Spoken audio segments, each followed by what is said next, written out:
want to go ahead and get started, and appreciate everybody this morning joining us. My name's Amy Anderson. For those of you I have not met, I am the Northwest Arkansas Development Officer for the foundation. So I'm up in Rogers, and we have started these development webinars this year, and we're doing them quarterly.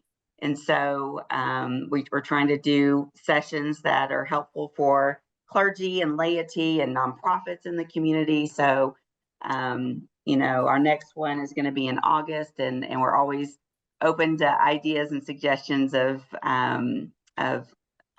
topics. So if there are things that you would like us to see covered, feel free to shoot me or Lynn or Wayne an email. We'd be happy to look into that. So, but we thought, grants are always something that people are asking about, and so we thought this would be a good topic to cover. And with the foundation, we have a number of committees with our board, and one of which is our grant committee. And so we thought, who better to lead this session than Dr. Debbie Pfizer, who is on our board, and she is the chair of our grant committee and has led this committee for a number of years. And then Mackie Yoakum, who many of you know, and if you don't, you need to get to know him if you're going to be asking for money. And he is our Director of Leadership Ministries. And so they are going to lead this session and talk to you a little bit about how our grant ministries have progressed over the last, how they began and how they've progressed, and kind of the time frame and what we're looking for and all of the things you need to know. So I'm going to go ahead and turn it over to them. I will ask everybody to put yourself on mute. If y'all have a question, Mackie and Debbie, how do you want to handle that? Do you want them to take themselves off mute or just wait till the end? How do y'all prefer? Just jump in. Okay. And ask the question, and we'll deal with it right then. Be fine. All right. Well, I'm going to go ahead and put myself on mute and turn it over to y'all, and appreciate y'all's time today. And Debbie, I think you're up first. Thank you. Well, good morning. It's a pleasure to get to spend some time with all of you and to talk about something that I'm pretty passionate about. So I hope I can share some of the excitement that I have about what we are able to do with you and have an increasing number of participants over time.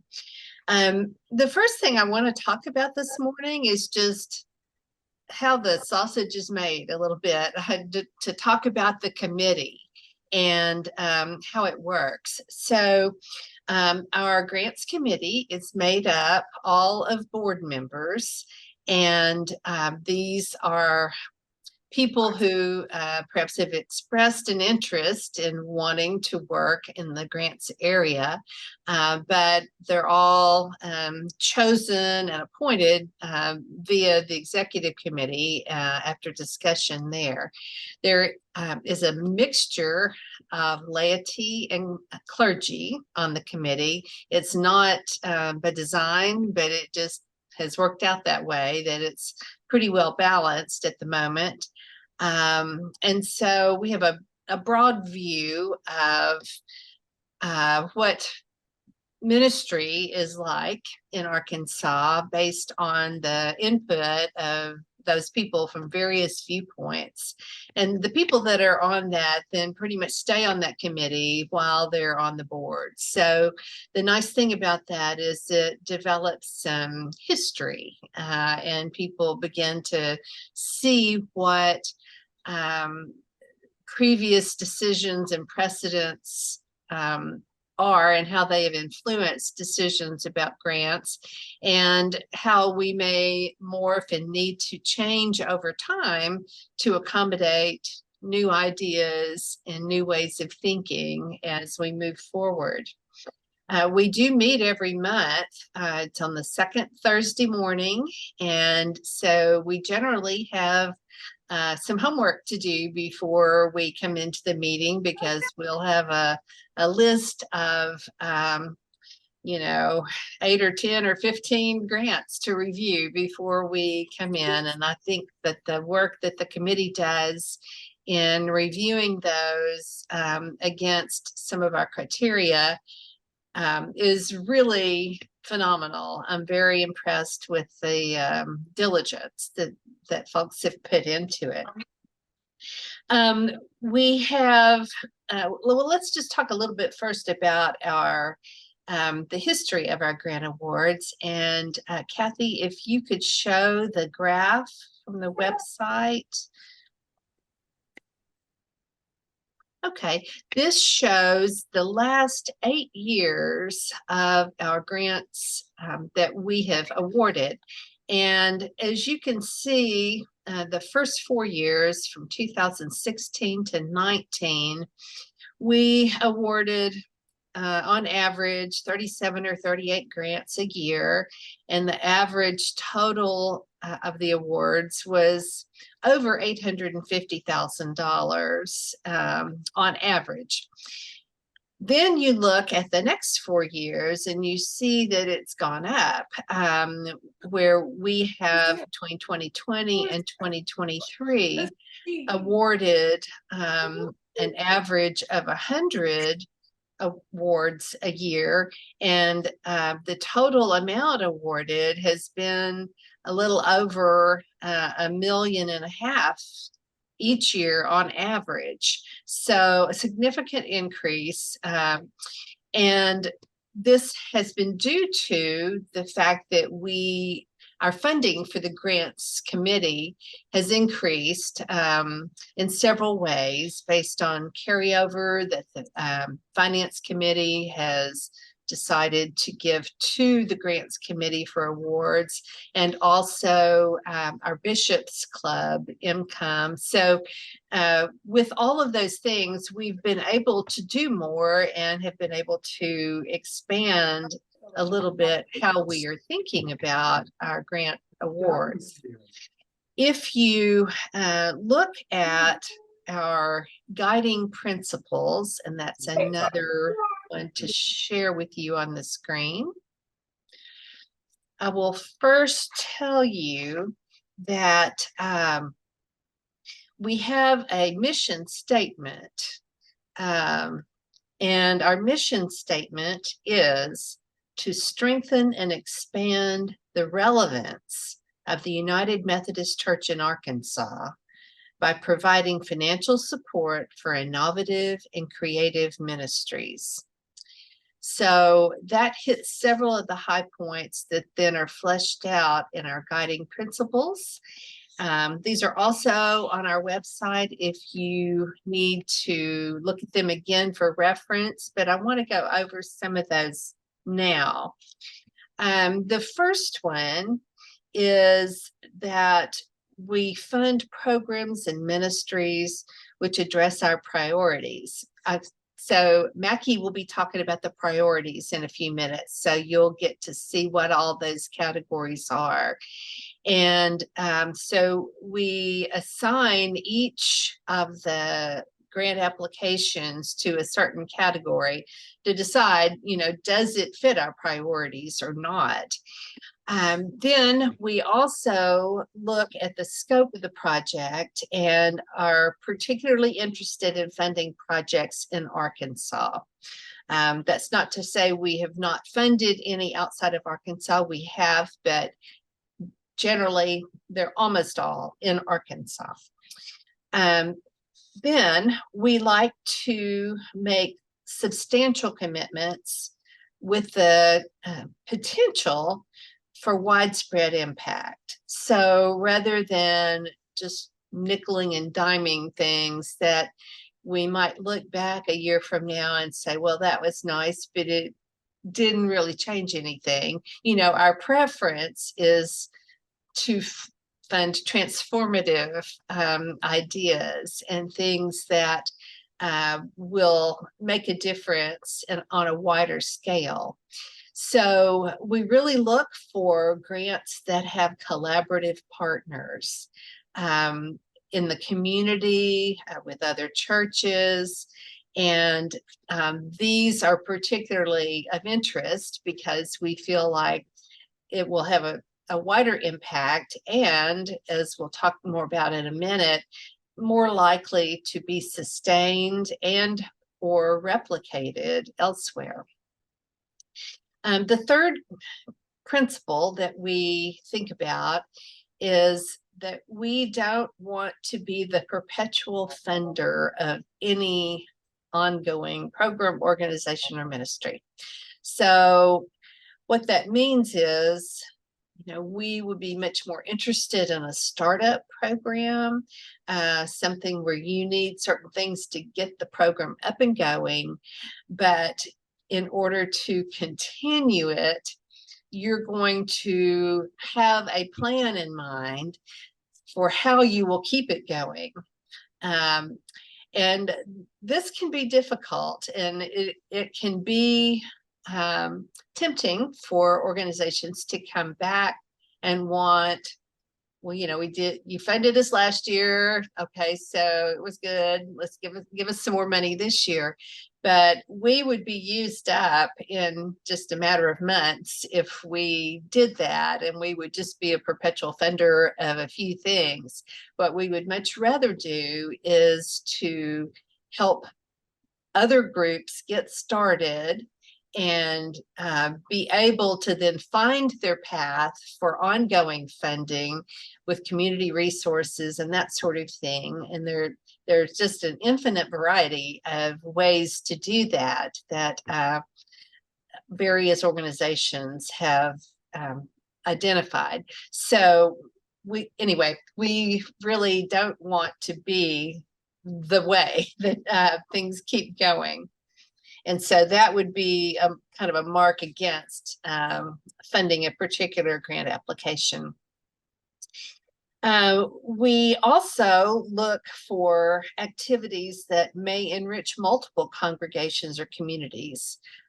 So again, it's the width of the impact, the breadth of the impact that we would be looking for, and the fact that it could be replicable. So if you could do this in your own community, could someone else take the same program in your experience and be able to implement this good thing in their own community? So that would get extra brownie points for us.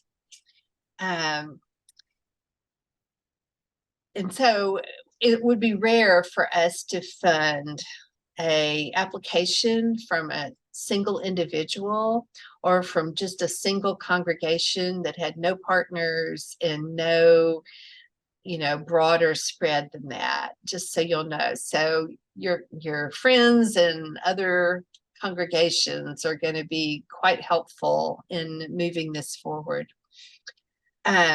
And then the last guiding principle is that we really communicate closely with the Arkansas Annual Conference to identify their priorities and how we can best help them, recognizing that our resources are limited also, and that we have a broader mission than just that. But we try to make sure that we have resources available to help where those are needed. So let me stop there and see if there are any questions, and then Mackie will take it to the next step.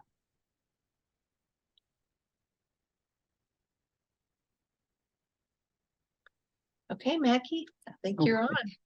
Thank you, Dr. Finder. Kind of to dovetail on some of the things that Dr. Pfizer was saying, a couple of additional notes. The money that we're talking about here under these for these grant applications and awards comes from what we know as an undesignated fund.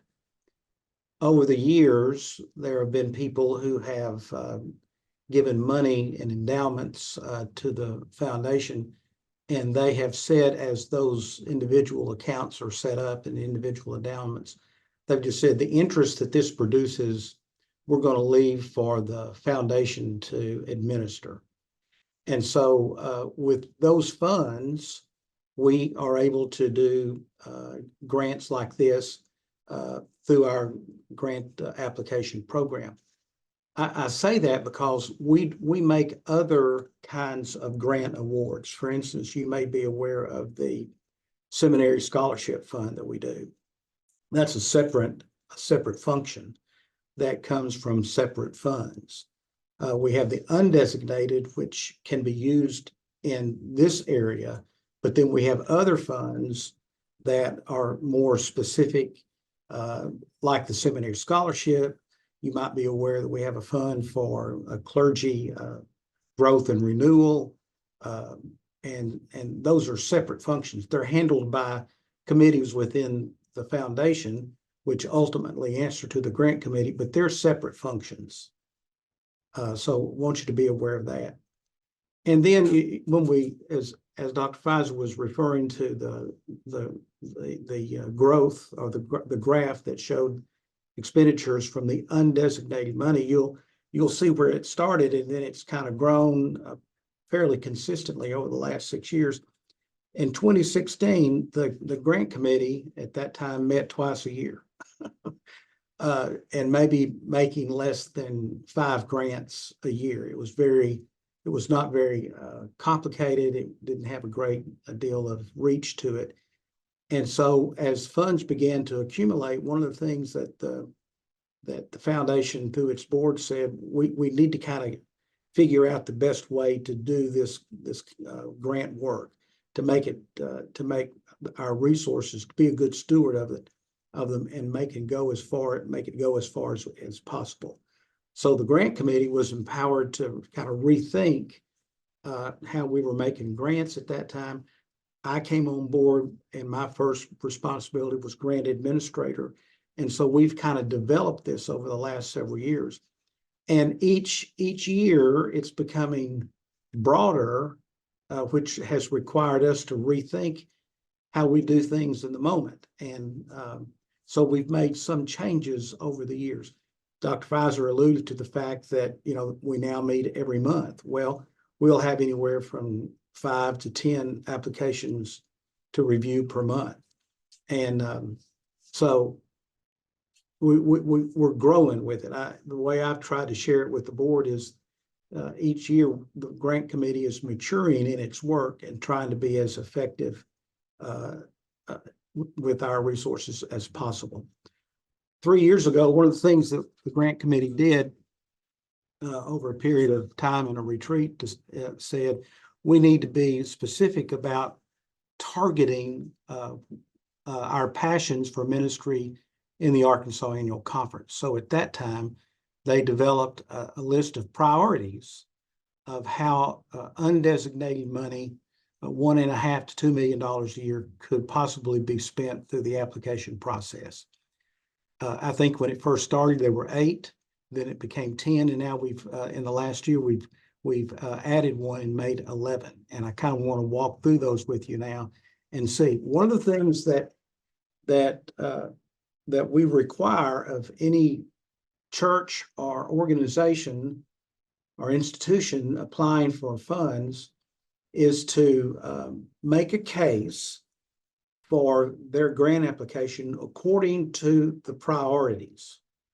And one of the questions, and we're going to go through an application in a little while, you'll see what priority does your application refer to? And sometimes people, they will say, well, it's number 8. And that's good. And I have to make a phone call to say, okay, you need to make a case for that. What's your argument for that? And be as specific about that as you can, because that's one of the things that our grant committee really hones in on, to see why this organization or institution or person is asking for the money, how it will be spent.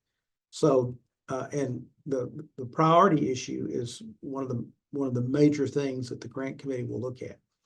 And there are 11 at the current time. And number 1 is for clergy and laity education. Ministries and organizations that improve the knowledge and leadership skills of pastors and congregational leaders.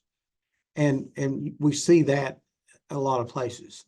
For instance, Hendricks Youth Institute, the issues for the annual conference for the call to serve. We funded those kinds of things. We send people to Perkins, laity to Perkins for their spring and fall sessions at the Perkins Institute. Things of that nature. Anything that is designed, well, and spiritual direction comes under this too. Anything like that that seeks to improve leadership skills on both clergy and laity side, that's priority number one. And we look at this at the end of the year where we've spent money in granting awards, and we hope that that is one of those 11 that has a high percentage, because developing leadership is one of the major issues that we have that we think the foundation can do. Number two is clergy self-care. And we've had more of a struggle with this one because there doesn't seem to be any really good opportunities for addressing issues with clergy and with families for basically self-care. We've tried to figure out how to do that, and of course we can't do it because we're not set up to do that. But at the same time, there's not many people or organizations that are asking to do that either, and so we struggle with that, but we do have that as a priority. Number three is community health, and this is where we do a lot of work with, in most cases, nonprofit organizations, community hospitals, community health organizations. There have been some churches that we've done work with, but not so many in terms of this particular priority. But that's one of the issues that we feel is important.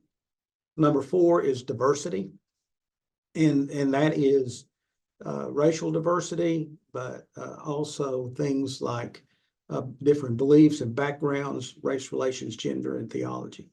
And there again, there's not a lot of folks out there attempting to work with that, but we have money earmarked or set aside if somebody comes to us with a good idea. And we try to figure out who best can address those kinds of things, but we don't get a lot of applications or have discussions about that. Number five is enable education and employment. And here's where we talk about services for children and youth, child care, rehabilitation, child safety, and a violent society and reentry programs. And here again, there's not many churches that are doing this, but we have made inroads with the nonprofit organization part of the state, and we've made significant contributions and applications there. Number six is the environmental awareness and energy education. And Debbie, you might be able to recall, we've done very little here because we've had very little opportunity to address this. We are in the process, and it's an ongoing discussion about establishing places where we can assist with setting in charging stations for cars at local churches. But a church has got to come up with $10,000, $15,000 first before we can get into that business. But we're looking, but there again, just not a lot of opportunity in terms of receiving applications for that area. Evangelism and discipleship, that's pretty simple, and we've had some success with this. But and you would think that churches would be, would be interested in providing new and creative and innovative ministry suggestions here, but that has not necessarily been the case. Number seven is number eight is the one. Well, actually, 8 and 9 are the two areas that we've been most. We've had the most success in receiving applications. That is with food insecurity and with the homeless ministries in the state. And we've done a lot of this and tried to do more. Matter of fact, local churches, you may remember that 3 years ago and then 2 years ago, at the end of the year, we made $500 gifts to essentially every church in the state that had a food ministry program. just a gift. We just said, here's $500, use it in your food ministry, because we know that those are issues that exist in every community. We're taking a little bit different approach to it this year. Matter of fact, we are looking for places where we can assist in establishing food insecurity ministry hubs. I don't know if you follow this in the news, but Arkansas is now the #1 in the nation as a state in the highest percentage of population that has food insecurity, #1. And along the southern edge of the state, we have a county down there, Chico County, that is the top 10 counties with the highest amount of food insecurity in the nation. So we're working along the southern part of the state to establish food ministry hubs, looking for numbers of churches who would be participating in trying to address a full county or 2 counties at a time with delivery of foods. We're working closely with Arkansas Food Bank, and right now with First United Methodist and Crossett, and we're actually starting that process now. But those are opportunities for us. And then number 10 is poverty, and we've worked cooperatively with the Rockefeller Foundation over the last couple of years, developing programs in local communities, working with churches, nonprofit organizations, and even local governance to try to figure out ways how we can address root causes of poverty. And that's been fairly successful. We'll start another round with the Rockefeller Foundation as a partner to do that in the next couple of years. And then number 11 is just charitable. We do get a lot of requests from organizations for operational support. We contribute when and where we can. That's a limited amount. If you're an organization, you're trying to raise money to continue your ministry, we can contribute up to $2,500 a year for that. But it's a one-on, one-off. We'll do it this year, but we won't do it next year. So those are our priorities as they exist now. And like I say, this is just a 3-year-old document, and we continue to improve it and change it as we are growing as a foundation and as a committee. Questions about that, please? I've got a question. Please, Matt. Chase. You mentioned diversity, so I'm curious if y'all have had any grants pertaining to accessibility diversity. And some of our churches are not very handicap accessible. And do y'all generally decline any grants that go to like building projects or accessibility projects?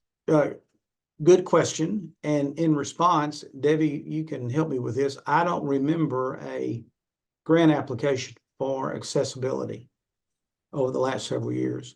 It is something I'm sure that we would want to have a discussion about. Now, one of the things that we do is participate in is with Ozark Mission Project, or OMP, and for the very purpose of accessibility that's normally for individuals or homes wherever they go. But as far as church, I don't recall right off even being asked. Yeah, our church is in the position, like I suppose many are, that many years ago when they built a building, they did not put in the plans for an elevator. Yeah. And elevators are not cheap. Yeah. And so finding combined resources to aid that development might be an interesting conversation, or at least perhaps the foundation aiding churches to find accessibility grants outside your realm for that type of work. Yeah. We do not do building remodeling. We don't do building repairs, roofs, air conditioners, and things like that. We just, and the elevator, that's an interesting question. It is not, it is expensive. It's major. And probably 3/4 of the Methodist churches in Arkansas need an elevator. Yes. And with $1.5, $2 million a year, that wouldn't go very far. However, the ability to know how to apply for a grant is something that we would be willing to help with. As a matter of fact, and some of you may have attended, but last year we sponsored, well, we had one here in Little Rock at our office, and then one in Rogers. A week later, we did a grant writing workshop, teaching, having people, organizations, churches, institutions, Methodist institutions, helping them learn how to write a grant. And that would fall in that. Right. All in that. And we had some pretty good success with that. We had 40, 50 people here. Amy, what, 30, 35 up in Northwest Arkansas. Okay.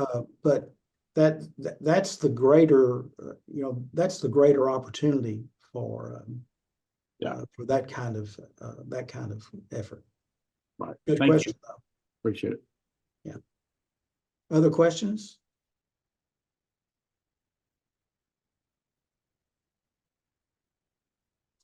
Okay, let's move on. But before we get to the application part, just kind of a comment.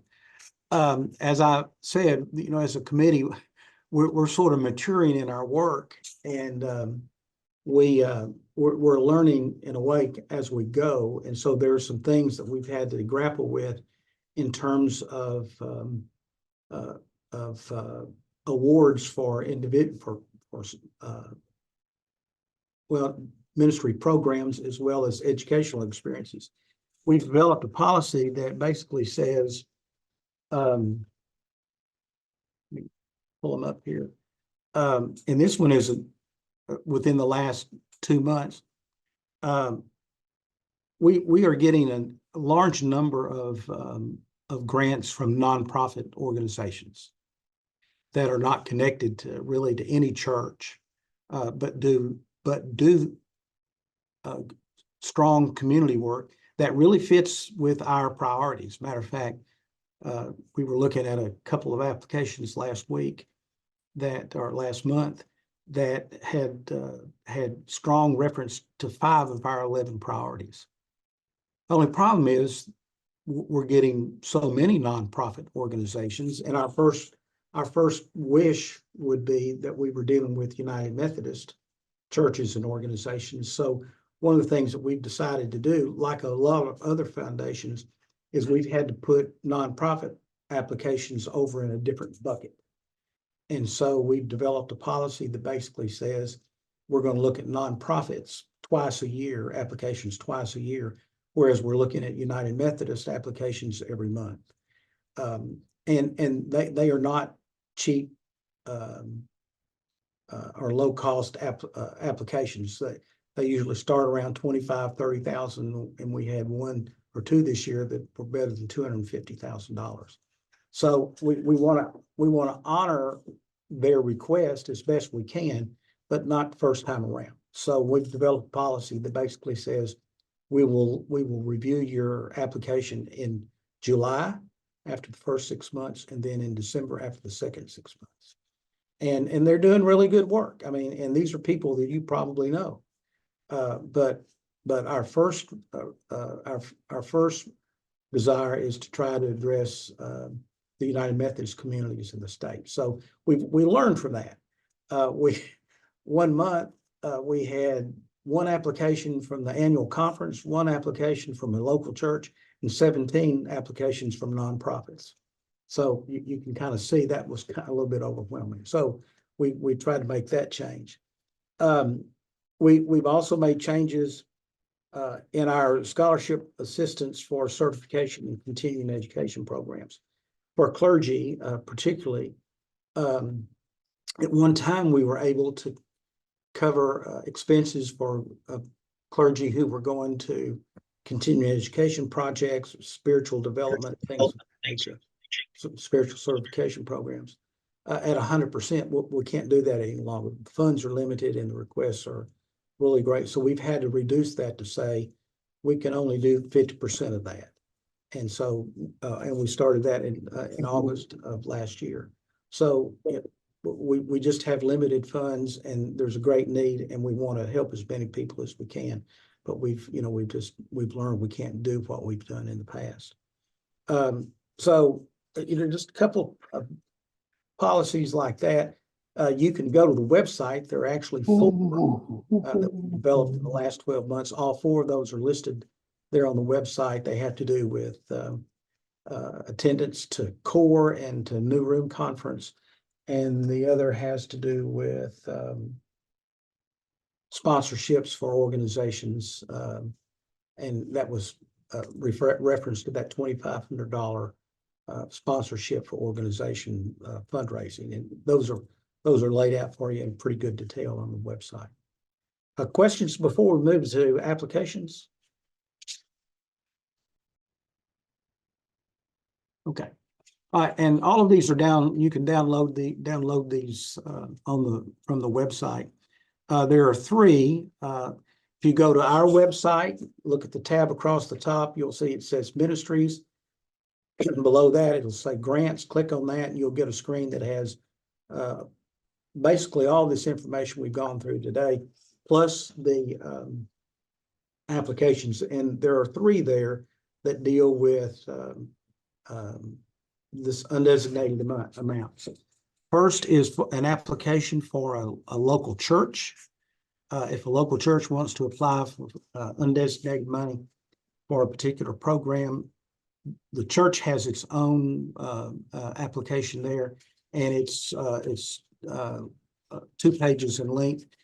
We continue to kind of improve on that as we discover things that we, as a committee, feel like we need to know to help evaluate the application.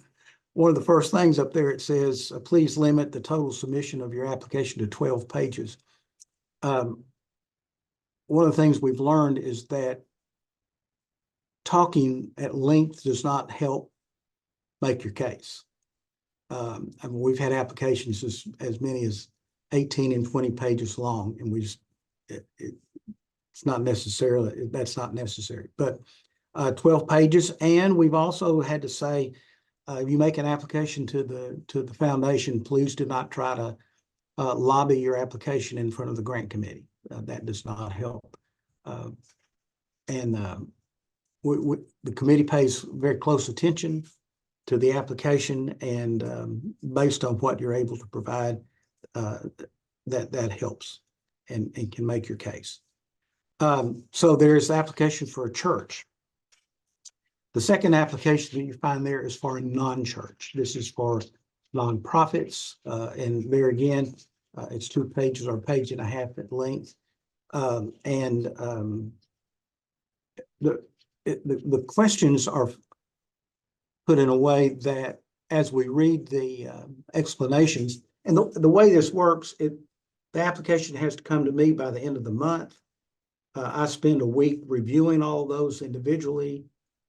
If there are questions that I think the committee is going to ask in response, I make a contact back to the applicant or the representative, ask for specific additional information, ask for that in writing. That is attached to the application, and it goes to the committee roughly 10 days before the meeting or a week before the meeting. And the committee does spend time in reading through and referencing the application. And in some cases, it's referred back for a month for additional information, but normally it can be dealt with in that particular meeting. And if the grant is proper and the committee votes, the applicant is informed the afternoon, and a check goes out within 3 days, and the money is available to the applicant within a week.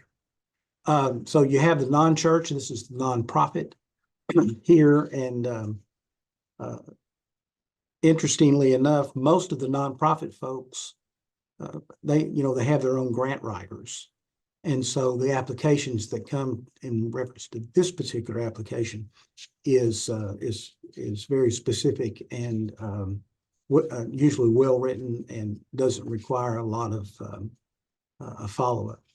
The third application is for feeding ministry. And here again, I think I may have said this a little earlier. This is where we spend a lot of time and a lot of our undesignated money. And so we've had to make some changes over previous years. You see the application, and one of the things, we've done two things when churches or organizations or have requested money for hunger ministries. We've limited our award to a particular formula. And we got insights and guidance from this from other places. And so when a church asks for money for its food pantry, one of the things that we do is we take a formula which basically has three parts. That is, how many meals do you serve? What particular county you're in. Feeding America tells us what it costs to prepare a meal in every county in the country. And we multiply then what the total cost would be for a year. And then we will only fund it 75% of that first year. And you can ask for a second year, but you need to know that in the second year, it decreases to 50%, the third year, 25%. And so there's a sunset on that request.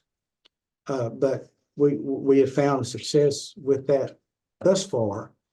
And one of the things that we are doing now, if a request comes in that is, over $5,000, we try to go and see the place, review it, and have a personal interview, because there again, we're looking for places where we can do additional kinds of feeding ministry assistance.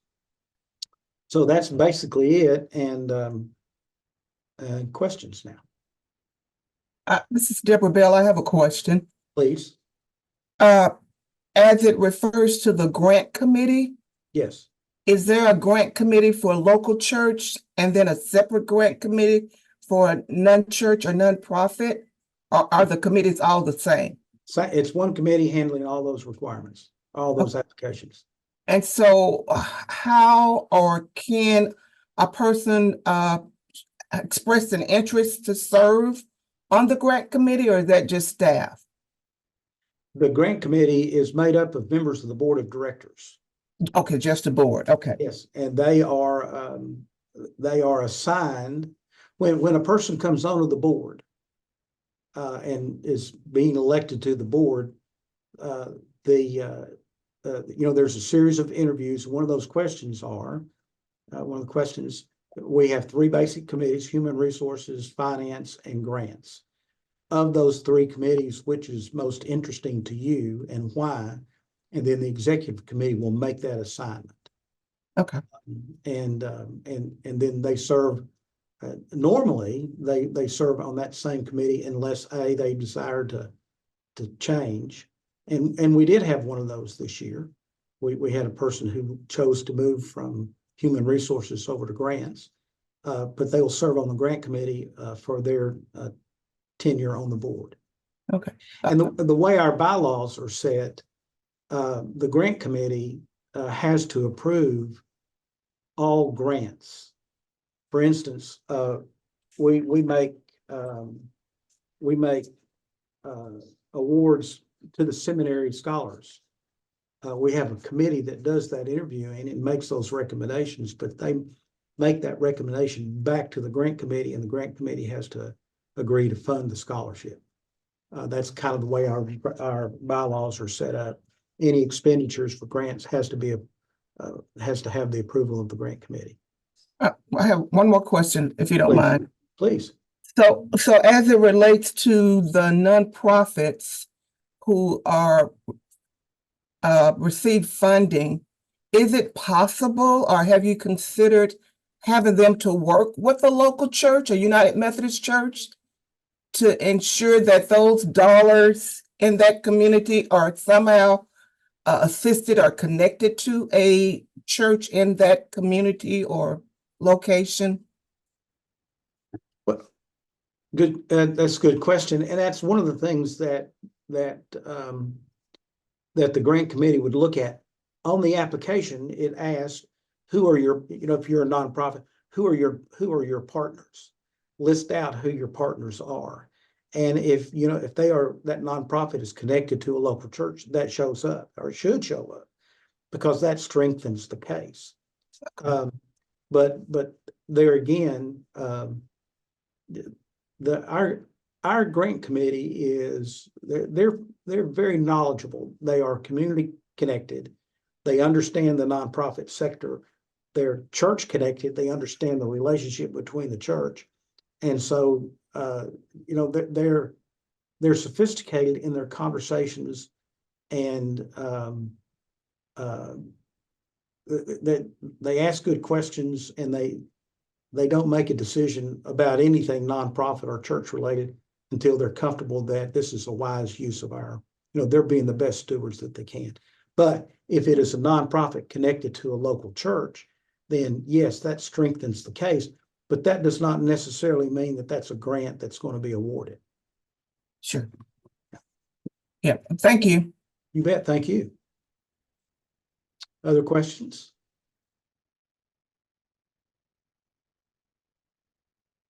I will say that I'm part-time, which means I work full-time basically.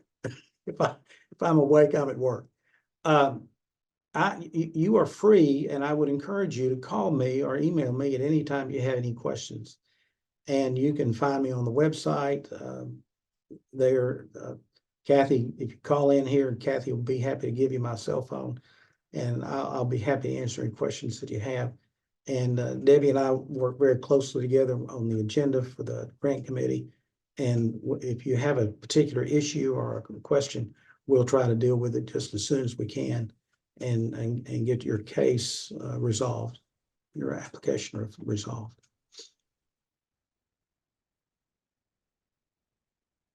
Mackie? Yes, Amanda. This has been extremely helpful. I'm new to the grant world, and so I'm learning a whole lot. Do you have on the calendar any plans to have more of those grant writing workshops that you've done in the past? I think that would be extremely helpful. Yeah. Well, a good question. That's a good question. And no, we don't have anything on the calendar right now, but that doesn't, a lot of things like that we do 1 year on, 1 year off, and this would be the year off. Next year, there are a couple of items that we've done previously that we'll probably come back with. That's one thing that we've got kind of on our list to talk about, as is the retirement for clergy workshop. We've done that. We've taken a couple of years off from that, but those kinds of things are kind of ongoing. We know they're important, and so we'll probably look at those. Next year, we'll probably do something again in financial literacy for clergy and local church leadership. But what I would suggest to you is, if that's an issue you think is important, send me an email, because then I can say, well, gee whiz, Amanda wants a workshop, but it helps spur our conversation. Sure. What's interesting, and I don't know what the psychology is behind this, but we don't get a lot of requests for general studies like that. We have to kind of go out and sit down with folks and say, what would be helpful for you and your congregation? And so we do a lot of that, but gee whiz, if somebody sends a question in like that, that's very helpful. Well, I will be on the lookout. Thank you. Okay, thank you. Ken? Yeah, and you and I visited a little bit, but thinking back specifically about completing a grant application, and that it would be coming from a group of churches. Yeah. So I guess, but when you fill that out, maybe there needs to be one lead congregation, one lead person, but in the application itself, note what the group of churches are that are coming together. Well, and what I would suggest is you make a strong case for your partnership. You just need to have one contact person. So that the application comes from 4 or 5 or 6 churches, but there's one person that we can communicate with that would then disperse whatever information or questions out to the larger group. And that's, that's always a strong way to do things. We really, really like to see, and I think Dr. Pfizer said this a little earlier, we really like to see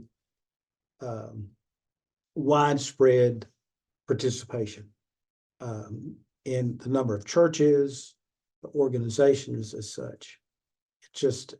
It helps us feel better thinking that the resources we're providing is going in a larger area. So, but just one contact person.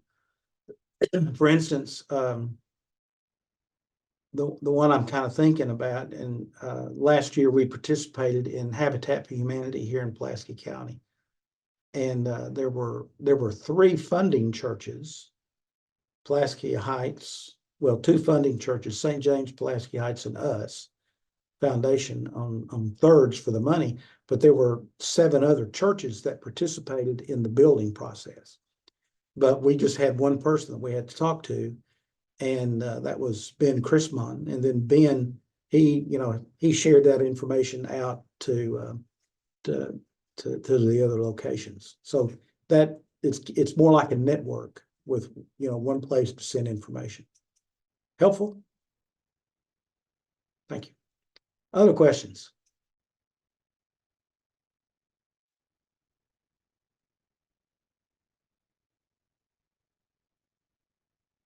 Well, Mackie has told you how to get in touch with him. So if you do think of other questions after we close today, feel free to reach out to him.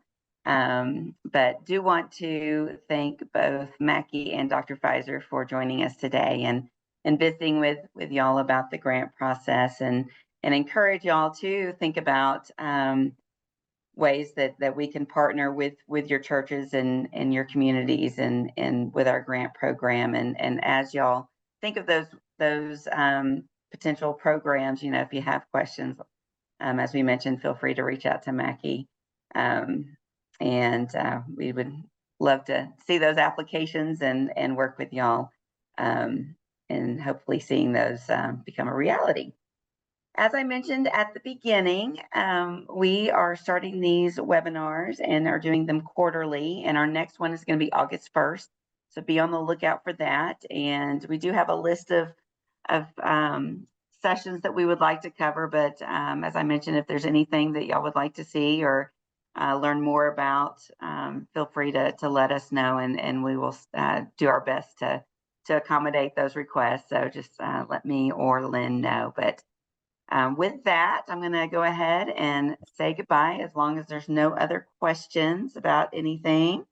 But thank you all for joining us today, and we will have this up on our website here shortly. But thank you again, and Dr. Pfizer and Mackie, thank you all. Kathy, thank you for hosting us, and everyone, I hope you all have a great day. Thank you. Bye.